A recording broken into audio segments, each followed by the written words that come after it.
तो ज्ञान राजा सुपात्र तया आठवीता महापुण्य राशी नमस्कार माझा माऊली ज्ञानेश्वराशी पुंडलिक वरदा हरे विठ्ठल ज्ञानदेव तुकाराम विठू पंढनाथ भगवान की जय.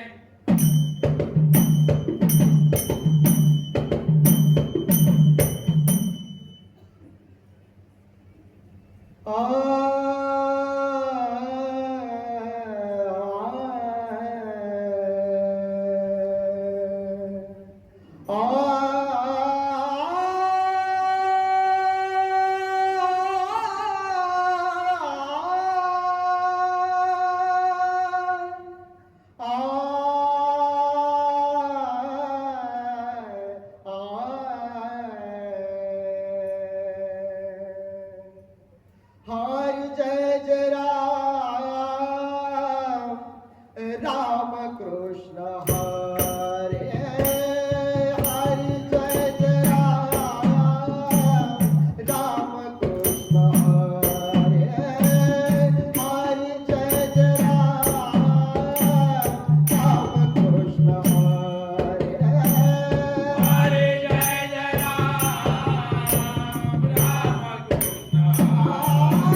माझे मनोरथ पूर्ण करी देवा, माझे मनोरथ पूर्ण करी देवा, माझे मनोरथ पूर्ण करी देवा. माझे मनोरथ पूर्ण करी देवा. माझे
जोरदार टाळ्यांचा आवाज अगदी विरारच्या टोकापासून अगदी चर्चगेट पर्यंत पोहोचू द्या. जोरदार टाळ्यांचा आवाज होऊ द्या. जयासाठी केला अभ्यास तो क्षण गोड व्हावा. अगदी सुरुवात ज्या पद्धतीने झाली त्याही पेक्षा शेवट अगदी गोड झालाय. जोरदार टाळ्या वाजवा. निशब्द आहोत आपण. खरोखर कौतुक करावं तितकं कमी आहे. मी निशब्द झालोय. मी जातोय सराकडे. सर नक्कीच काय संबोधित कराल तुम्ही? सुंदर सुंदर सादरीकरण झालं. शेवट जसा पाहिजे अपेक्षित होता त्या पद्धतीने आपण केला. माहोल तयार केला चांगला. सगळंच आम्ही एकदा दादांसाठी जोरदार टाळ्या. खूप सुंदर वादन पण खूप सुंदर. सगळ्या गोष्टी मिळून आल्या. मी तेच म्हटलं ना की जसं जसं शेवट चालला होता मी ठरवलं होतं की नाही आता यांना नंबर द्यायचा. पण त्यांच्या पुढचे आले का ते परत ते असं गाऊन जायचे की असं वाटतं नाही अरे ते नाही आता हे असंच. मी एकदा झालं फक्त पानच पलटते. काही कळतच नाही कोणाला द्यायचं. म्हणजे आहे ती परिस्थिती आहे बघा. लोकांचा रेस्पॉन्स आहे. सगळंच अप्रतिम होते. म्हणजे एक तर काढायचे 3च नंबर. त्यात तुम्ही आले 17. ते पण 17चे 17 सगळे 17. त्यामुळे द्यायचा कोणाला नंबर. म्हणजे काय करणार. कसं कुठेतरी मायनस करायला गेलो तर हे उड्या मारून वाजवावं लागले. म्हणजे असं सगळं केलं. सगळ्यांमध्ये असंच झालंय. त्याच्यामुळे जरी काही निकाल लागला सगळ्यांसाठी म्हणतो की कोणी नाराज होऊ नका. सगळे चांगले गायलेले आहेत. आणि प्रत्येकाचं लक असतं. स्टार असतं. प्रत्येकाचे विचार वेगवेगळे असतात. त्यामुळे कसे मार्क येतील कुठे एखादा पॉईंट कमी होईल काही सांगता येत नाही. अप्रतिम गायला. तुम्हाला नाव ठेवण्यासाठी काही जागाच नाही. Thank you sir. या ठिकाणी ओम गुरुदेव रेल्वे प्रवासी भजन मंडळ यांचा या व्यासपीठावरती सन्मान होईल. सिद्धेश सावंत यांना विनंती करतोय आपण भजन मंडळाचा सन्मान करायचा आहे.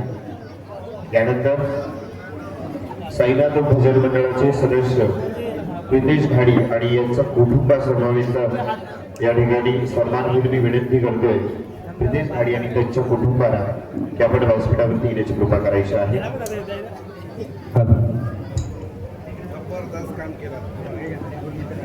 हॅलो. सर्व स्पर्धकांचे भजन मंडळांचे इथे स्पर्धा झालेलीच आहे.